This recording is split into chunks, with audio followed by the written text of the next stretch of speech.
अस्सलाम वालेकुम everyone, welcome back to my YouTube channel. तो कैसे हैं आप सब? आई होप कि आप सब ठीक होंगे, अल्लाह की पनाह में होंगे।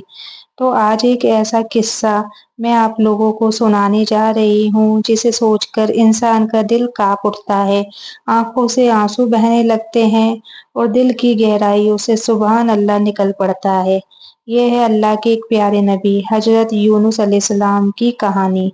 वो नबी जिन्हें अल्लाह ताला ने एक पूरी कौम की हिदायत के लिए भेजा। वो नबी जिनको मछली के पेट में भी अल्लाह ने जिंदा रखा। वो नबी जिनकी दुआ ला इलाहा इल्ला अंता सुब्हानका इन्नी कुन्तु मिनज जालिमीन कयामत तक हर गुनहगार के लिए नजात का रास्ता बन गई। तो हजरत यूनुस अलैहिस्सलाम को कुरान में जो नून भी कहा गया है, जो नून का मतलब है मछली वाला। अल्लाह ताला ने कुरान मजीद में कई जगह हजरत यूनुस का जिक्र किया है। सूरे अस-साफ़ात, सूरे अल-अंबिया, सूरे अल-कलम और सबसे अहम सूरे यूनुस में हजरत यूनुस अलैहिस्सलाम का ताल्लुक बनी इसराइल से था। अल्लाह ने उन्हें निनवा, आज का इराक की कौम की तरफ नबी बनाकर भेजा। कौम ए निनवा की हालत। निनवा एक बड़ा और आबाद शहर था। वहाँ हजारों लोग रहते थे, लेकिन अफसोस वो लोग अल्लाह को छोड़कर बुतों की पूजा करते थे। उनकी जिंदगी गुनाह, जुल्म और जहालत से भरी हुई थी। ना कोई रहम, ना कोई इंसाफ, ना कोई अल्लाह की बंदगी। ऐसे लोगों को हिदायत के रास्ते पर लाना आसान ना था, लेकिन अल्लाह के नबी हमेशा सब्र करते करते हैं। हजरत यूनुस अलैहिस्सलाम की दावत। हजरत यूनुस अलैहिस्सलाम ने अपनी कौम को अल्लाह की तरफ बुलाया, दिन रात समझाया, समझदारी से, नरमी से, प्यार से। लेकिन लोग कहते, तू हमारी तरह का इंसान है, हम तुझे क्यों माने। कुछ कहते अगर तू सच्चा है तो अल्लाह का अजाब ले आ। सोचिए एक नबी की हालत कैसी होगी। दिल दुखता होगा, आंखें भर आती होगी, लेकिन फिर भी वो अपनी कौम को छोड़ते नहीं। तो सब्र का इम्तिहान। सालों तक हजरत यूनुस अलैहिस्सलाम ने लोगों को दावत दी, लेकिन गिने चुने लोग ही ईमान लाए। बाकी लोग जिद पर अड़े रहे। आखिरकार हजरत यूनुस का सब्र जवाब दे गया। उन्होंने गुस्से और मायूसी में अपनी कौम को छोड़ दिया, लेकिन अल्लाह की तरफ से उन्हें इजाजत नहीं मिली थी। यही था उनका इम्तिहान।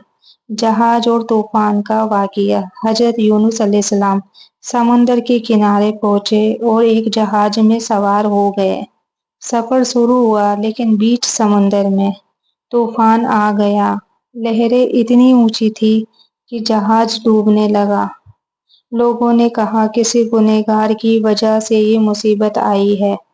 कुर्रा डाला गया और 3 बार नाम आया, यूनुस अलैहिस्सलाम।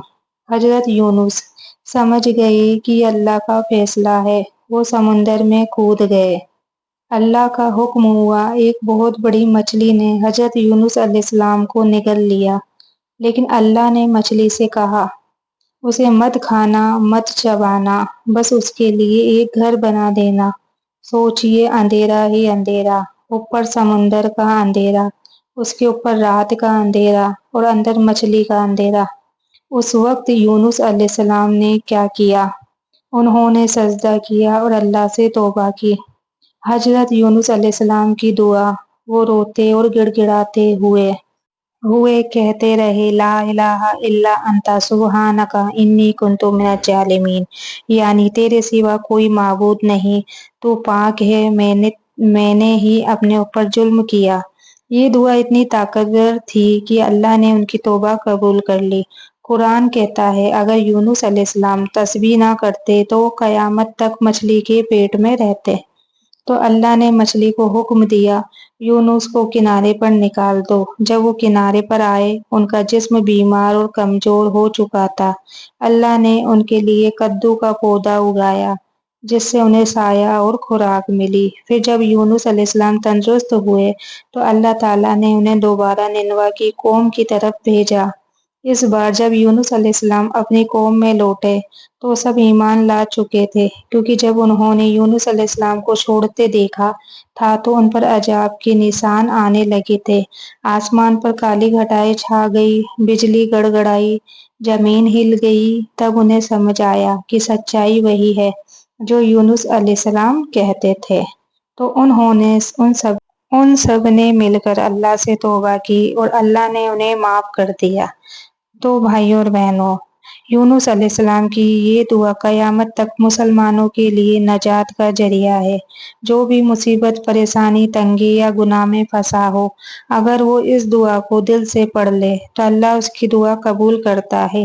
لا الہ الا انت سبحانک انی کنت من الظالمین دعا یہ ہے۔ تو جب بھی کوئی پریشانی ہو تو آپ اس دعا کو ضرور پڑھنا، 100% آپ کی ساری پریشانیاں دور ہوگی۔ باقی ویڈیو اچھی لگی ہو تو ویڈیو کو آگے سے آگے شیئر ضرور کیا کریں۔